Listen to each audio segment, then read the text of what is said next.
Welcome to secret of சமையல். இன்னைக்கு நான் பார்க்க போகிறது ரொம்ப இன்ட்ரெஸ்டிங்கான ஒரு சாட் ரெசிபி. இது வந்துட்டு ஸ்ட்ரீட் ஸ்டைல் ரகடா சாட். இந்த சாட் வந்து ரொம்ப ஹெல்தியான ஒரு சாட். ஏன்னா நம்ம இதில் வந்து பட்டாணி யூஸ் பண்ணுறோம், வெள்ளை பட்டாணி. நம்ம குழந்தைங்களுக்கு வந்துட்டு சுண்டல் மாதிரி செஞ்சு கொடுத்தீங்கன்னா சத்தியமாக சாப்பிட மாட்டாங்க. ஆனால் இந்த சாட்டுன்னு சொல்லி கொடுத்து பாருங்க, லபக்குன்னு முழுங்கிடுவாங்க. அதுதான் இந்த சாட்டோட ஸ்பெஷாலிட்டி. சரி வாங்க, இந்த ஈஸியான டேஸ்டியான ரகடா சாட் எப்படி செய்யலாம் அப்படின்னு பார்க்கலாம். நான் ஒரு 100 கிராம் அளவுக்கு இந்த வெள்ளை பட்டாணியை நான் வந்து ஒரு 8 மணி நேரமா ஊற வச்சிருக்கேன். இப்போ இதை வந்து நம்ம ப்ரெஷர் குக் பண்ண போறோம். நல்லா சாஃப்டா மேஷி கன்சிஸ்டன்சிக்கு இதை வந்து ப்ரெஷர் குக் பண்ணணும். இப்போ ஒரு குக்கர் எடுத்துக்கோங்க. குக்கர்ல வந்துட்டு இந்த பட்டாணியை போட்டுடலாம். நல்லா ஊறி இருக்குது அந்த பட்டாணி, இது போட்டுடலாம். கொஞ்சம் தண்ணி அதிகமா வச்சுக்கோங்க. இது நல்லா மேஷியா குக் ஆகணும். கம்மியா வச்சோம்னா குக் ஆகாது சரியா. ஒரு 1.5 கப் அளவுக்கு இதுல தண்ணி விடுறேன். இது கூட ஒரு உருளைக்கிழங்கு இந்த மாதிரி டைசஸா வெட்டி வச்சிருக்கேன், இதையும் போட்டுருங்க. இதோட இதுல ஒரு 1/2 டீஸ்பூன் அளவுக்கு மஞ்சள் பொடி சேர்த்திக்கலாம்.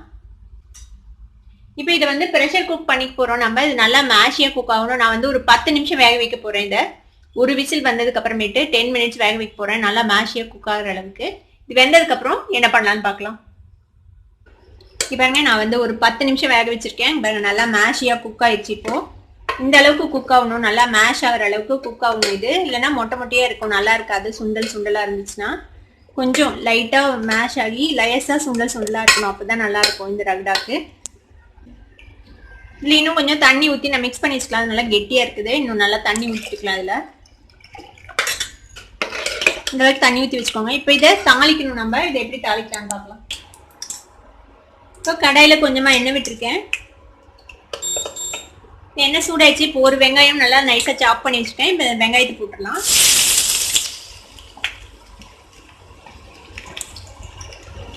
கூடவே ஒரு பச்சை மிளகாயும் ஃபைனா சாப் பண்ணி வச்சுருக்கேன். பச்சை மிளகாயும் இதோட ஆட் பண்ணிடுங்க. ஒரு தக்காளியும் இதே மாதிரி ஃபைன் சாப் பண்ணி வச்சுருக்கேன், தக்காளியும் இதில் ஆட் பண்ணிடலாம். இதை வதக்கிக்கோங்க. இது ரொம்ப கோல்டன் கலரெல்லாம் வதங்க தேவையில்லை, ஓரளவுக்கு வதங்கினா போதும். தக்காளி லைட்டா மேஷ் ஆகணும், அது வரைக்கும் வதக்கிக்கோங்க. தக்காளி ஓரளவுக்கு மேஷ் ஆயிடுச்சு. இப்போ இதுல வந்துட்டு ஒரு டீஸ்பூன் அளவுக்கு இஞ்சி பூண்டு பேஸ்ட் சேர்த்துக்கலாம்.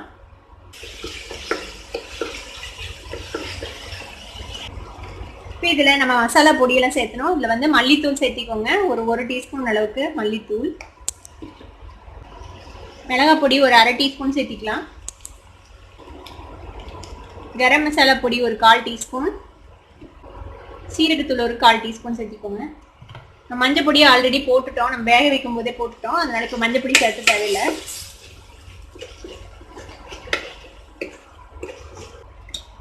இது ஓரளவுக்கு வதங்கிச்சு. இப்போ நம்ம இந்த வேக வச்சிருக்கேன் இந்த பட்டாணியை போட்டுடலாம். இதுல இந்த தண்ணியோட இதனால மிக்ஸ் பண்ணி விட்டுருங்க. இப்போ இதுக்கு தேவையான அளவுக்கு உப்பு சேர்த்திக்கோங்க. இது ஒரு 10 நிமிஷம் இப்படியே கொதிக்க விடுங்க. நல்லா கொதிச்சு கொஞ்சம் திக்கான கன்சிஸ்டன்சிக்கு வரணும். இது சீக்கிரம் திக்காயிடும். நம்ம மசாலா பொடியெல்லாம் போட்டுக்கோம், இதுல உருளைக்கிழங்கு இருக்குது, எல்லாம் சேர்ந்து சீக்கிரமே திக்காயிடும். ரொம்ப திக்கா பண்ண வேணாம், ஓரளவுக்கு திக்கா பண்ணிக்கோங்க. இதோ ஒரு 10 நிமிஷம் மூடி வச்சிடலாம். கொஞ்சம் மீடியம் ஃப்ளேம்ல வச்சு நல்லா 10 நிமிஷம் கொதிக்க விடுங்க. இப்போ 10 நிமிஷம் பக்கமா கொதிச்சிருக்குது. இது கொஞ்சம் லைட்டா ஆறுச்சுன்னா இன்னும் கொஞ்சம் திக்காயிடும். எனக்கு கொஞ்சம் தண்ணியா இருந்தா தான் பிடிக்கும். ஏன்னா நம்ம மித்ததெல்லாம் மேலே போடுவோம், எல்லாம் ஊறும் போது உங்களுக்கு சரியா இருக்கும். உங்களுக்கு இன்னும் திக்கா வேணும்னா நீங்க இன்னும் கொஞ்சம் நேரம் கொதிக்க வச்சு திக் பண்ணிக்கோங்க. இப்போ இதுல கொத்தமல்லி தழை சேர்த்திக்கலாம். மிக்ஸ் பண்ணி விட்டுருங்க. இப்போ நம்மளோட ரகடா ரெடி ஆயிடுச்சு. இப்போ இதை வச்சு சாட் எப்படி செட் பண்ணலான்னு பார்க்கலாம். அடுப்பு ஆஃப் பண்ணிடுங்க. இப்போ இது மாதிரி ஒரு பவுல் எடுத்துக்கோங்க. இதில் வந்துட்டு நம்ம 1 கப் அளவுக்கு இந்த ரகடா விட்டுக்கலாம். இப்போ இதுக்கு மேலே இது வந்து பானிபூரிக்கு போடுற இந்த பூரி, இதை வந்து நம்ம க்ரஷ் பண்ணி இது மேலே போட்டுடலாம். ஒரு 3 பூரி போட போகிறேன்.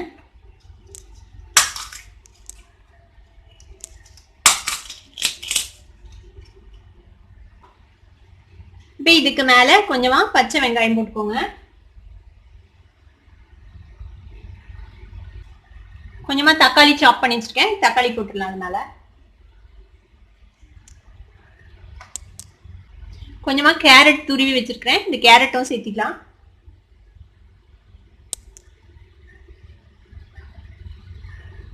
கொஞ்சமா கொத்தமல்லி தழை போட்டுக்கோங்க மேல. இதுக்கு மேல ஒரு சிட்டிகை அளவுக்கு மிளகாய் பொடி தூவி விட்டுலாம். இது வந்து சாட் மசாலா பவுடர், சாட் மசாலாவும் இது மாதிரி மேல ஸ்ப்ரிங்கிள் பண்ணி விட்டுருங்க.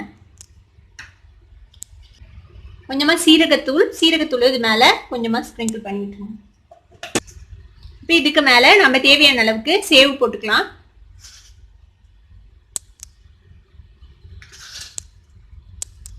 எல்லாமே உங்களுக்கு எவ்வளவு வேணுமோ அவ்வளவு போட்டுக்கலாம். இது வந்து கிரீன் சட்னி. இந்த கிரீன் சட்னியும் ஸ்வீட் சட்னியும் எப்படி அரைக்கிறது அப்படின்னு சொல்லிட்டு நான் தனியா உங்களுக்கு ஒரு வீடியோல போட்டிருக்கேன், அது போய் கண்டிப்பா செக் பண்ணுங்க. நான் டிஸ்கிரிப்ஷன் பாக்ஸ்ல அதோட லிங்க் கொடுக்குறேன். இப்போ இந்த கிரீன் சட்னியும் ஒரு டீஸ்பூன் அளவுக்கு இது மேல போட்டுக்கோங்க. இது வந்து ஸ்வீட் டேமரின் சட்னி, இதுவும் 1 டீஸ்பூன் அளவுக்கு போட்டுக்கோங்க. இது எல்லாமே உங்களுக்கு எவ்வளவு வேணுமோ அவ்வளவு போட்டுக்கலாம். இப்போ இதுக்கு மேல இன்னும் கொஞ்சம் சேவ் போட்டுக்கலாம்.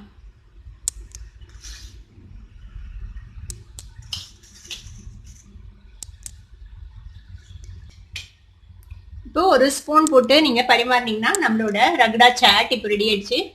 இங்க பாருங்க, சூப்பரான ஸ்ட்ரீட் ஸ்டைல் ரகடா சாட் இப்போ ரெடி ஆயிடுச்சு.